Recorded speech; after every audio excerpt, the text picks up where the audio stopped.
Welcome to Hardy Party 5.5. Scott. Hello. Scott. Hey. Are you even going to communicate with me? Oh, hey. Did we start the show? Yeah, we started the show. Oh, I'm so sorry. Thanks for showing up. Yeah, I was kind of lost in my phone there for a minute. Yeah.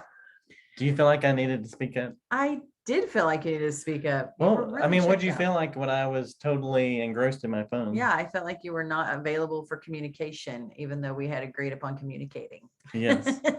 For 30 years now, we've agreed on communicating. Yes. Or at least trying. At least trying. And you were just gone. Yeah. And it makes a good point about life today and the modern social media and phones and distractions all the time. And we have a great guest on today. Yes. BRIAN Mayfield. He has written a book called Speak Up.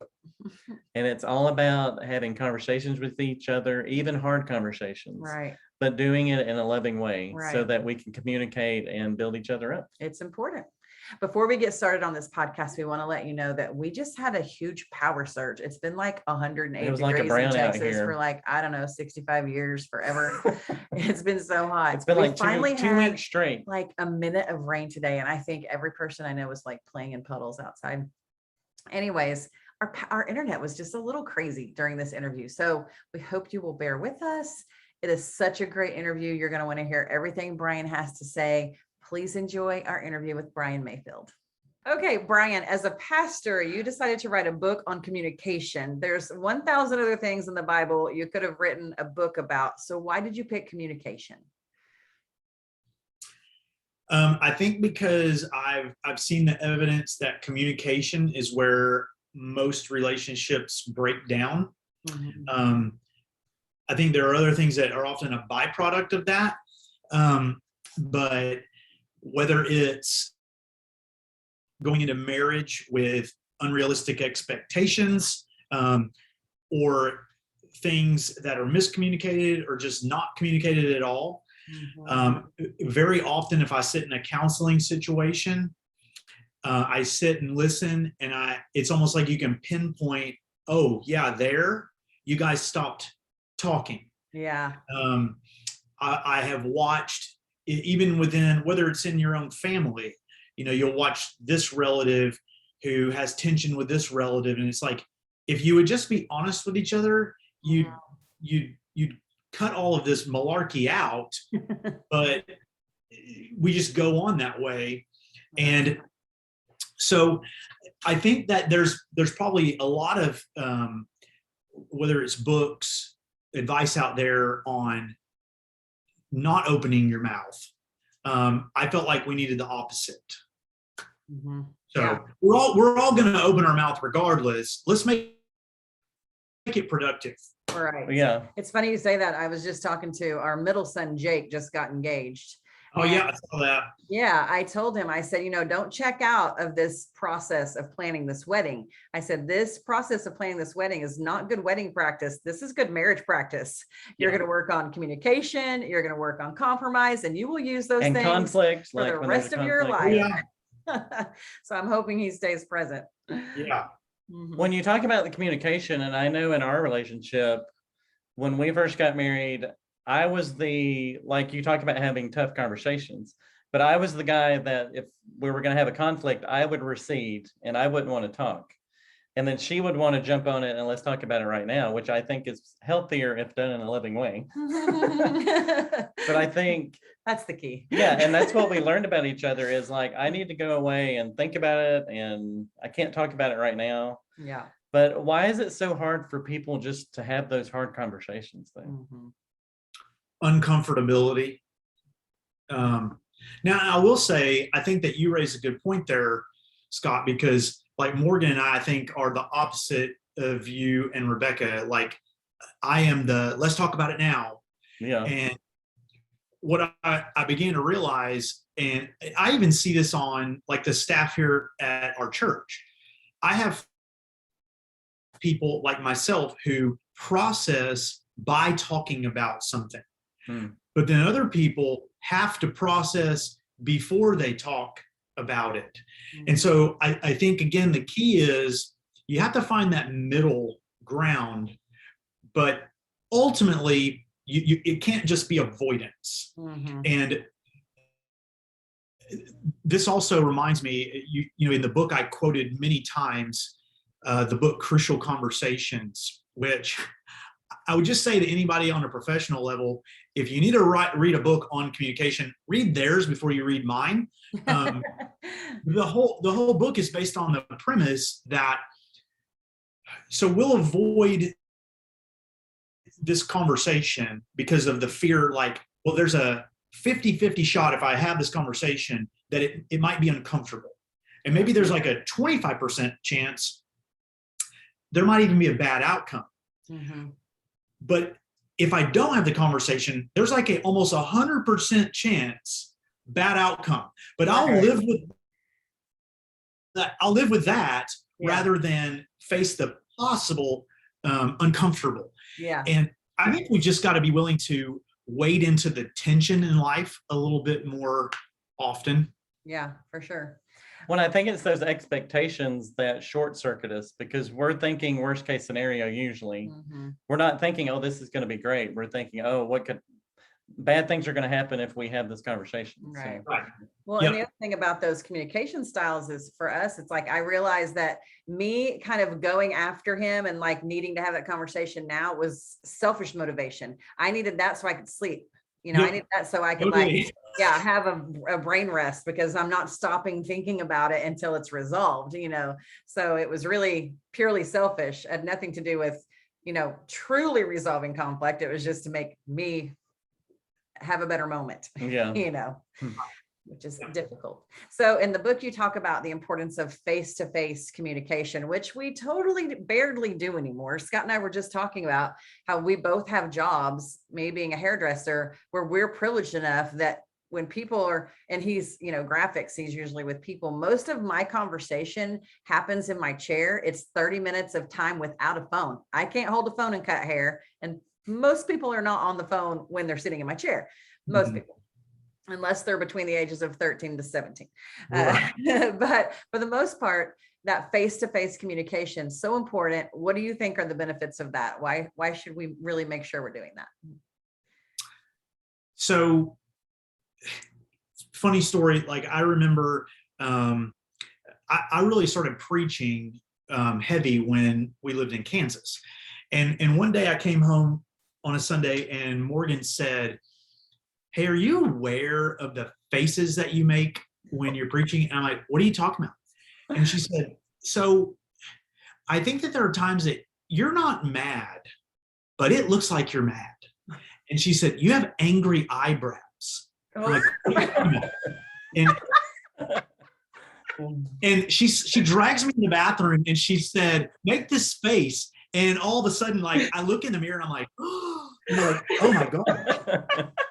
And while there was a kind of a moment of horror there, that was kind of the beginning of helping me really see that I communicate big time with way more than just my mouth. And so, like, I tell a story in the book about an email exchange. I hate email, and it's for reasons like this. I mean, you get an email with all cap bolded words and stuff, and you may have writing this email that if you saw their face saying these things to you, you would realize, oh, they're not angry, they're just emphasizing it. But you're reading their email thinking, if they could see me right now, they would beat me to a pulp.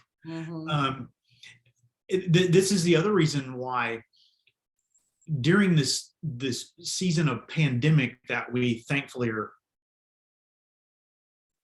moving away from, I hope, I didn't want to not wear a mask because I didn't care about anybody's health.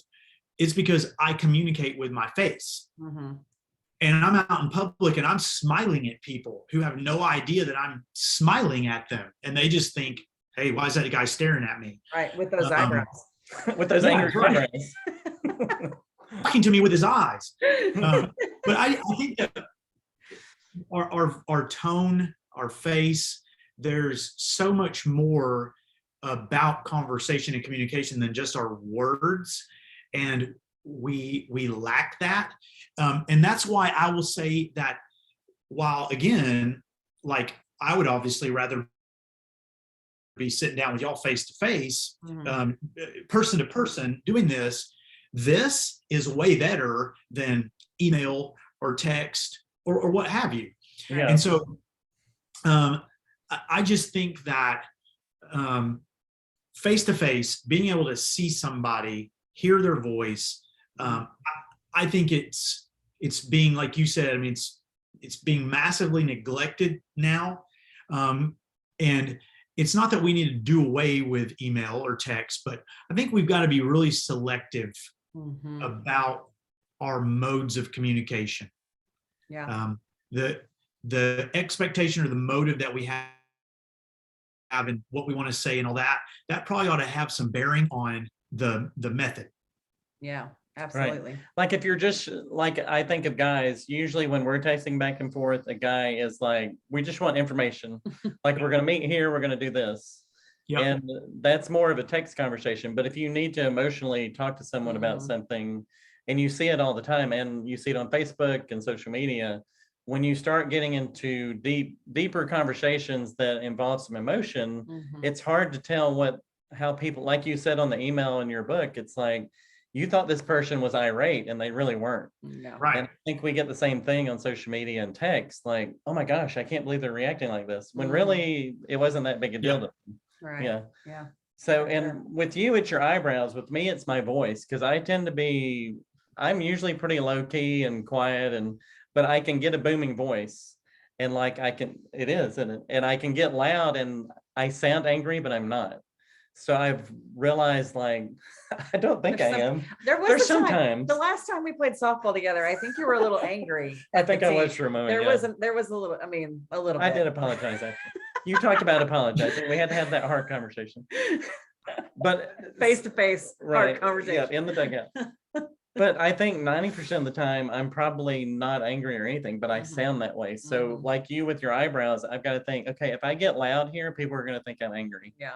So I need to make sure I'm toning it down. Which is funny, because I'm really the loud one. I mean, Yeah. I'm just the more gregarious one. And Yeah. So, but you tend to come across that way. Yeah. Yeah. With your So booming yeah, I voice, totally yeah. get it with the eyebrows and the voice. So. Yeah. So the subtitle of your book is Speak the Truth in Love. So what does that mean, and what does that look like, just in practical terms? Well, I don't think we can ever disconnect it from the context that Paul was giving it, which it has to be in Paul's context, it's among Christians. And so I think that an important part of it is Ephesians 4, where Paul says this, you can't, how do I word this? Or maybe I should say it a different way. It has to be married to 1 Corinthians 13. So speak the truth in love. Well, what is love? Right? And so if I speak the truth to you, well, that is a really ugly shirt. No, Paul would say, yeah, what's your purpose here? But if I'm believing something that's a lie, and you come to me and say, hey, brother, I don't want to hurt you, but I love you enough to tell you, you're misunderstanding, you're misperceiving, you're going down the wrong path here. That's a different story than just, you remember Jerry used to always say, hey, Jesus loves you, but I hate your guts. Ha ha ha. And he would obviously say that as a joke. That is not speaking the truth. Yeah. In love. I think it's just as much an examination of my own motives as what it is that I feel the Lord compelling me to say to a brother or sister. Yeah. Yeah, for sure. So, and as a pastor in your community, it seems like it's getting harder and harder to have those conversations with each Mhm. other, because I think in Yeah. a lot of ways, our faith, we've made it so personal that, hey, he's dealing with me this way, but he's dealing with you in another way. So how do you break through and say, hey, we're a community and we should be edifying and helping each other, Mm. when we tend to have the idea of, hey, just leave me alone, I'm okay over here. So as a pastor, how do you facilitate that? Well, so the last several years, not trying to make this a soapbox or anything, but I've begun trying to tell people the whole idea of accountability, is really a facade a lot of times, because accountability, like, Scott, if you and I said, hey, let's be accountability partners, you holding me accountable is only going to happen to the level that I'm willing to open myself up and tell you the truth, right? And so speaking the truth in love happening among Christians, it's dependent on both parties, because I'm going to come to you and do that if there's been something in our relationship that indicates to me that you have said, I will receive it. Mm-hmm.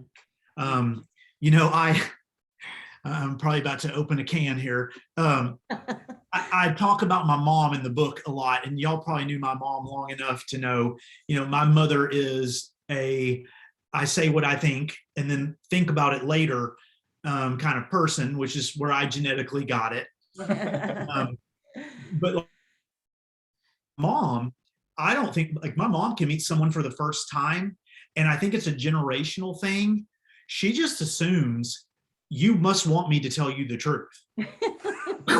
And again, I don't like think she's wrong in her motive, but what I think maybe doesn't see sometimes, and this may be a lot of us, the other person isn't ready to receive that. Yeah. Like there's no relationship there that says, yeah, I've seen that you love me and I trust you enough that, wow, that hurt, but I needed to hear that. Right. So it's really dependent on both parties. Yeah, that's true. Our middle son, Jake, he says to his friends, do not ask my mom questions you do not want to know the answer to. But if they ask, I guess they're willing to receive it, right? Yep. Yep. So in the book, you turn a corner from talking about like your personal experience to biblical stories and principles. How did you choose those topics to talk about? It was kind of nuts. Like the first part of the book, and Scott, I think you kind of said this earlier, like it just wrote itself. And then as I started kind of like pinpointing these biblical themes, I think that the second, well, really the last 2/3 of the book, the whole biblical part of it, I wrote that in like the last 6 months. I think that it was like the first 7 chapters, it took 6 years, and then the rest of the book took like 6 months. Wow. Never had any intent of like all of the chapters ending in like, conversation, isolation, blah, blah, blah. Yeah. It was like I looked down after like 6 or 7, and I was like, hey, I got like a theme going here. And of course, then I was like, well, I got to stick to the theme. But it just kind of kept sort of writing itself. Mm-hmm. I will also tell you, this is where, while there are times I'm a hater of technology, there are other sides where I'm a lover of it. I don't know if y'all use Evernote. I use Evernote a little bit for work stuff. Yeah. So I use it all the time, but I bet you I wrote half of this book driving down the road. I would open Evernote and I would just start talking. And so I would spew it all out, and then I would pull it up later and edit it, finish the thought, whatever. I actually started realizing that talking it out was easier for me to write it than just sitting down and writing it. So the themes, I wish I had this like grandiose vision to tell you about, but they just sort of came. Basically. Once you got going. So there is a chapter in the book called Opposition. And you address the prosperity gospel, which I know you're pretty passionate about. And you talk about how Paul confronted Peter in Corinthians. And I mean, that's a hard conversation they had to have. So in a practical sense, how do we have those conversations now? How does that look now in a modern world? Yeah. So I will say again, I think this is a thing, depends on both parties. But, you know, I'm still a big believer in, while we've got the word of God right here available to us all the time, like when you can even go further than that and you can go to Jesus himself, like let's always just start with Jesus. And, you know, I go to Matthew 18, and while I realize that me confronting Joel Osteen, I don't really have that platform or something like that. I don't have the open door to confront somebody on a huge macro level, but in my life, in those times of if someone has done something that I believe opposes the gospel, or is they're maybe they didn't mean to, but they're walking in sin. Jesus said the first thing to do is go to that brother or sister privately. And, you know, I think about this happening in the church where I was before I came here. And the pastor going to a guy who he knew was in sin, he went privately to him. The guy refused to repent of a very serious sin. Then he came to me and said, I need you to go with me. I'm like, oh, great. Didn't sign up for this, but we went. Thought that we were seeing repentance in the guy's life. Repentance didn't happen. And ultimately had to follow through with 1 Corinthians of saying, for the sake of his repentance, we have to essentially expel him from the church. That was the hardest thing I'd ever been through probably in my life up to that point. However, the peace that I felt like I had in the moment was being able to say, but this is what Jesus said to do. And so I think that we need to follow the Lord's instructions, but it also, again, it's one of these things where it depends on both parties, because there are people that come to me and oppose me. And it may be that they have a wrong perception of what I did or what I said. But if I'm closed off to that to begin with, like I'm just backed into a corner, you can't approach me about that, then I maybe even miss an opportunity to say, oh man, I'm sorry that you thought that's what I meant. That wasn't it at all. And a big problem with the world that we're living in right now, the culture that we're living in, is that everybody like assumes the attack position, or the I'm being attacked position. And so I think this whole idea of opposition, like we got to like remember just how to have a civil conversation. And so again, I'll be a broken record. It really depends on both parties. Yeah, for sure. One, I think you mentioned like on those social media and stuff, I think there's also a need in us to be right. Like we just want to be right. I don't care what the other person's saying. I just need to let you know that I'm right. And Right. I think, and it goes back to motivations like Rebecca's talking about.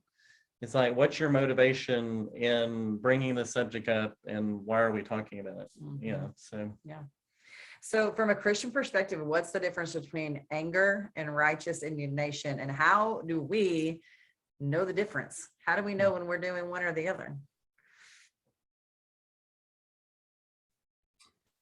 So I think that personally, we have to go through the hard work of examining our motive, and maybe like asking the question, what am I looking for or hoping for in this moment? And granted, in moments of anger, probably not taking the time to even think, what am I hoping for here? And that's why James says, be quick to listen, slow to speak, and slow to become angry. Right. You know, probably one of the most misinterpreted and, miscontextualized scriptures in all the Bible is Jesus turning the tables over in the temple. But we know full well Jesus didn't walk into the temple and like blow his top. That was very like thought out what he was going to do. So like in instances of me looking at something going on in the world and saying, is this like fleshly anger or is this righteous indignation? I think that I can ask myself, like, is this rooted in like a desire for vengeance and retribution, or is this rooted in a desire for restoration and repentance? Because even with people out there that I vehemently disagree with, like maybe we're not on completely different sides of the fence, like we're on different sides of the earth. Like, do I want like harm for them or for them to like pay for their wrong thinking? Or, do I want someone to come to a place of restoration, repentance, reconciliation? What am I after? Right. Because I think that like the frequent use of the word justice in our day and time has even brought things to the place where, like in the church, when people come to us and even want to talk about justice, we have to get real specific. Like, what do you mean by social justice or issues of justice?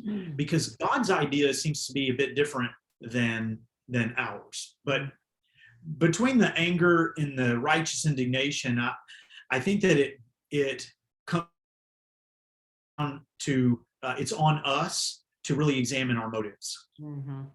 Yeah, just like I was, I guess, talking about when I was saying when I'm the one that comes after you and realizing that my motivation was purely selfish. To see where that's coming from for sure. It wasn't necessarily an angry moment, but it's still a time where I had to dissect my motivations. Okay, now we're going to talk about vengeance, and this involves your dad and squirrels. I thought this was a pretty funny story in the book. So tell us about your dad, his war with the squirrels, and how that impacted like how you think about life and death. I mean, so on the one hand, knowing that you guys know, some of my dad's story, but that not everybody listening may, so January 9th, 2004, and this is one of these moments in time, like you guys remember where you were on 9/11.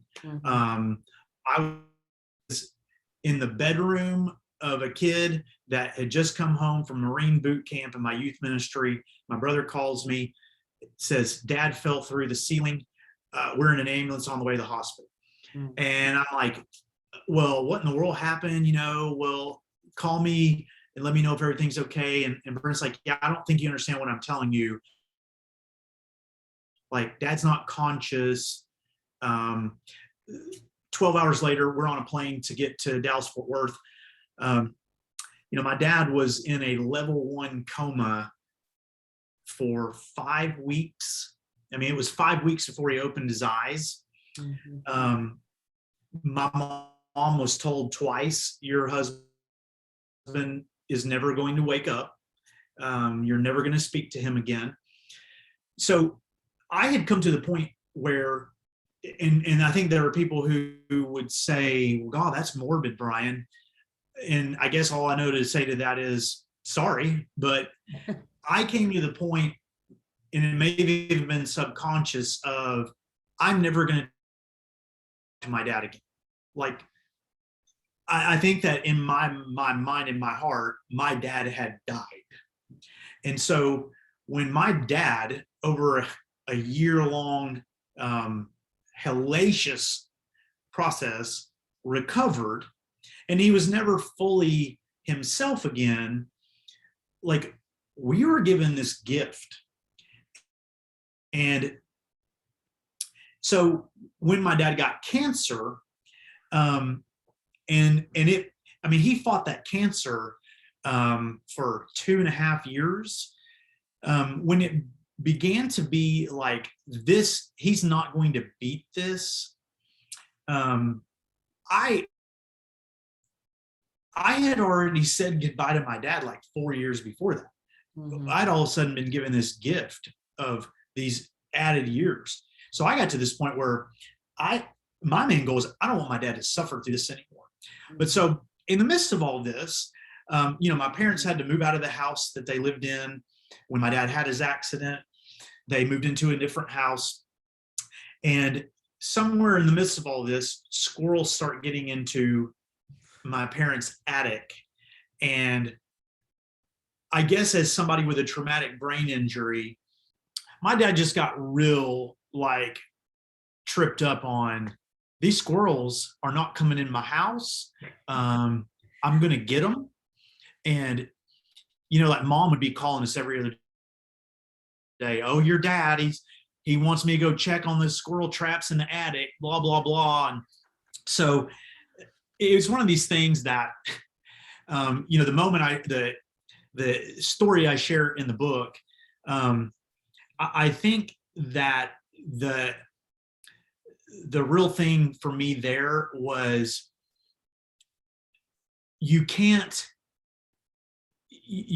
like, in the midst of death staring at you in the face, you're not going to make light of something that ridiculous and silly if you don't just have a real peace about death. Yeah.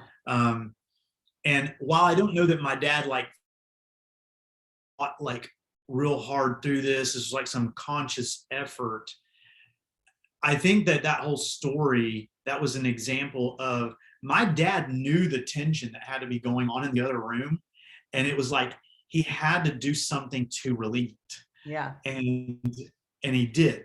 Mm-hmm. And I don't know if you guys were at my dad's funeral, but I think we about missed 50 that part, Brian, because right at the end, in the other room, you guys were working on planning his funeral, right? That's right. Yeah, we didn't hear that so- part of the story. So you were planning his funeral in the other room. And what did your dad say from his armchair? Well, you're arguing about what kind of casket he needed to have. Mhm. And I saw this casket that it was just like this beautiful wooden, I mean, it looked like a Les Paul. It was just this beautiful casket. And of course, my mom wants this real fancy traditional one. And so Dorothy Howe is over at our house, and Dorothy walks in the kitchen just in tears, cracking up. And she just says, Jerry just wants to make sure that whatever you do with this casket, that it's squirrel proof. And so, at that point, we're dying. Yeah. But the guy that's there from the funeral home, I think he's about to die for other reasons, like crawl under the table, something like, who are these weird people?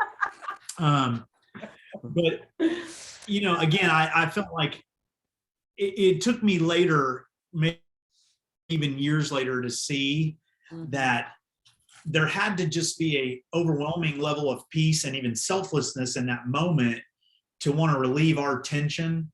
Yeah. While he's sitting in the other room, knowing like I am sitting here dying right now. Right. And but so you know, like a week later at my dad's funeral, I had the opportunity to give the eulogy. And 15 minutes before the service started, I pulled my sister-in-law aside, Brent's wife, and I said, I think I'm going to say something, and I need to know if you think it's okay for me to say it. And I told her, and she was like, oh yeah, you got to say that. And so I get up at my dad's funeral, and I'm wearing like a suit, but I don't have a tie on. And I said, I know that some of you may be here today. And the sanctuary at Fielder Road was full at my dad's funeral. I said, some of you are probably wondering, hey, Brian, it's your dad's funeral. Could you not even find a tie? And I said, well, first of all, if you're thinking that means that you don't really know me very well. But second, you need to know that if my dad saw me wearing a tie, the first thing he would ask me is, who died? And at that point, it was like 5 seconds of silence. And then I don't know who, but somebody just lost it. And it was like the tension in the room just went, psh. Yeah. And I really felt like that, even with the 12, 15 minutes of stuff I said after that about my dad, that first joke might have been the thing I did most to honor him in that moment. He always wanted to relieve the tension. So I love those stories. That's such a great memories. Yeah. So when we're having these hard conversations, and I'm sure you through that whole process, there was a lot of hard conversations about how do you stay present and thinking about like listening, and you're listening to respond instead of just being ready to respond, like without thinking. Well, we all do that, we've all done it, especially as we get older. I think we're better at listening to listen, but instead of listening to be like jumping back at people with what we think is right. How do you do that? Yeah. I personally think, so there's two elements of it. First of all, you have to become convinced, like, I need to do this. And so something's got to kind of compel you in that direction. And then I literally think, like anything else in life, you have to practice it. For me, working with somebody for several years who you could be talking to the person and you were watching, like, I would watch the person's mouth moving, like he was rehearsing what he was going to say. Before I ever quit talking. Like, it would drive me out of my mind. Oh, wow. But rather than feeling like I really want to kill him, I just allowed it to internalize and say, I don't ever want to do that. Yeah. And so that's also, so that was kind of the motivator I needed. But I think that I've had to literally tell myself, like, as I'm talking to someone, they're talking to me, like, one of the things we go over and over again, our staff here at the Brook all the time, is how can we ask better questions? And the answer that we come back to more than anything else is the way to ask better questions is by listening in the first place. Yeah. And so if I'm on a pursuit to figure out the greatest questions I can ask somebody, that's going to demand from the beginning that I listen to them. But it's also going to kind of set the tone that when I'm having that conversation, that I am way more ready to listen than I am to respond. One of my very closest friends in Wichita, I don't know that for several years I realized this, but definitely do after the fact. I watched him model that for years. Like, when his name, like my brother, his name is Brent. whether it was in a meeting or anything like that, if Brent talked, everybody listened because he was always listening. And so you knew, like, if Brent speaks up, like, this is not like hot-headed reaction, whatever. He's thought about this. Yeah. And somewhere along the way, I started thinking, I want to listen like Brent. But it takes practice. Yeah, it really does. I really try to make sure I'm present because my mind does tend to keep going. But like your friend Brent, it's like he probably had more pieces to the puzzle and that's why you guys checked back into him. Like he's probably got more pieces of the puzzle than the rest of us because he's such a good listener. Yeah, he's listening and we're not. So right. Yeah, for sure. That's tough. So the book is great. And I think it's a conversation that we need to have now is how do we have better conversations and speak up and talk about things that people don't necessarily want to talk about. Yeah. So for you, what's one thing that you want people to take away from the book? I think it is that probably 99% of the time, if you think you need to have the conversation, you do. Yeah, that's true. And probably like 95% of the time, if you think you don't, you do. We're always going to gravitate to what's comfortable. And I just realize now that, I mean, obviously I don't want to Jesus juke the whole thing. But I mean, that's what drove me to write the book anyways. I kind of look at this like a chicken and an egg argument. Like, do we not share the gospel because we're not even willing to have like awkward conversations of other sorts? Or is it vice versa? Does it matter? I don't know. But I think that when you think about it, not just in spiritual terms, but relational terms, situations at work, with your neighbors, on and on and on down the list, there are times that one conversation could change somebody's life. And it may be that I go thinking, I don't know why I'm supposed to go and say this to somebody, but I just feel like that I need to do it. And I go and they say, it is crazy that you said that. Can I share this with you? And then bleh, and say something, they may share something that has nothing to do with even what I came and brought to them, but they needed someone to listen. Going and having that conversation, it may not even mean that what you have to say is going to be a life changer. Somebody needs someone to speak to. I don't know. But if I could just sum it all up, I would just say, man, have the courage to step out in faith and give it to the Lord. Lord, I'm going. I'm scared to death. Might even wet my pants a little, but I'm having the conversation. That's right. And know that so often you're going to see the reward. You're going to see the fruit from it. We just got to have the courage to speak up.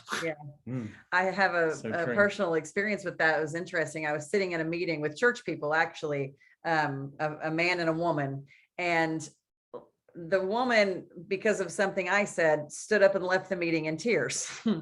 So I later was just dissecting, and of course I wanted to say she was emotional. This was kind of blown out of proportion. I just had all these thoughts about it, but I ended up texting the man in the meeting and his wife, which was someone totally different. I put them in a group message and I said, hey, do you think that I needed to reach out to this other person that I had upset? Do you think I need to reach out? What is it?